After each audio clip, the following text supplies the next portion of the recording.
Lenora. Lenora is different from others. Years of perfect stitching experience. Lenora linen, cotton cloth and stitching. Pandikad Road, Vandoor. കാട്ടിറച്ചിയുമായി 2 പേർ വനം വിജിലൻസിന്റെ പിടിയിൽ. വഴിക്കടവ് മരുത വെണ്ടേക്കുംപൊട്ടി സ്വദേശികളായ മൊടക്കൽ Johnson, മകൻ Jibin John എന്നിവരെയാണ് വീട്ടിൽ നിന്നും പാകം ചെയ്തതും പാകം ചെയ്യാത്തതുമായ 12.5 കിലോ കാട്ടിറച്ചിയുമായി നിലമ്പൂർ വനം വിജിലൻസ് റേഞ്ച് ഓഫീസർ വിജേഷ് കുമാറും സംഘവും പിടികൂടിയത്. കാട്ടുപന്നി, മലമാൻ, വെള്ളക്കുരങ്ങ് എന്നിവയുടെ ഇറച്ചിയാണെന്ന് ഇവർ സമ്മതിച്ചു. ലൈസൻസില്ലാത്ത നാടൻ തോക്കും സെർച്ച് ലൈറ്റുകളും ഇറച്ചി പാകപ്പെടുത്താൻ ഉപയോഗിക്കുന്ന കത്തികളും പിടിച്ചെടുത്തിട്ടുണ്ട്. ഇറച്ചി പാകം ചെയ്യാത്തതും സൂക്ഷിച്ചതുമായ പാത്രങ്ങളും പിടിച്ചെടുത്തു. ഒരാഴ്ച മുൻപ് ലഭിച്ച ഇറച്ചിയാണെന്ന് പ്രതികൾ മൊഴി നൽകിയതായി വനപാലകർ പറഞ്ഞു. കോഴിക്കോട് വനം വിജിലൻസ് ഡിഎഫ്ഒയ്ക്ക് ലഭിച്ച രഹസ്യ വിവരത്തിന്റെ അടിസ്ഥാനത്തിലായിരുന്നു രാത്രിയിലെ പരിശോധന. വഴിക്കടവ് മരുത ഭാഗത്ത് നിന്നും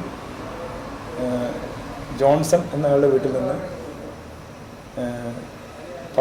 പാകം ചെയ്ത നിലയിലുള്ള ഇറച്ചിയും കാട്ടിറച്ചിയും അതുപോലെ തന്നെ പാകം ചെയ്യാത്ത പച്ചയായ വന്യമൃഗത്തിൻ്റെ ഇറച്ചികളും നിലമ്പൂർ ഫ്ലൈയിങ് സ്ക്വാഡ് സ്റ്റാഫ് പിടിച്ചെടുത്തു.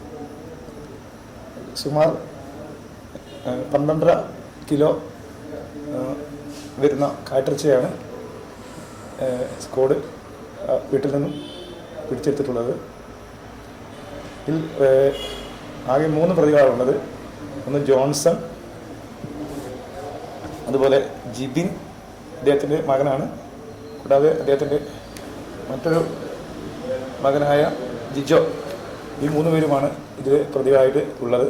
Session forest officer CK Vinod, beat forest ഓഫീസർമാരായ NP Pradeep Kumar, C Anilkumar, PP Ratheesh എന്നിവർ പരിശോധനയ്ക്ക് നേതൃത്വം നൽകി.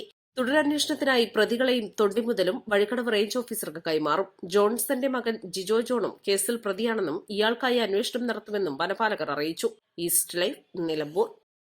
1000 രൂപയുടെ 18 മാസ തവണകളും സ്കീം 2-ൽ 2000 രൂപയുടെ 15 മാസ തവണകളുമാണുള്ളത്. ഓരോ മാസവും നറുക്കെടുപ്പ്. വിജയികൾ തുടർന്ന് പണമടയ്ക്കേണ്ടതില്ല.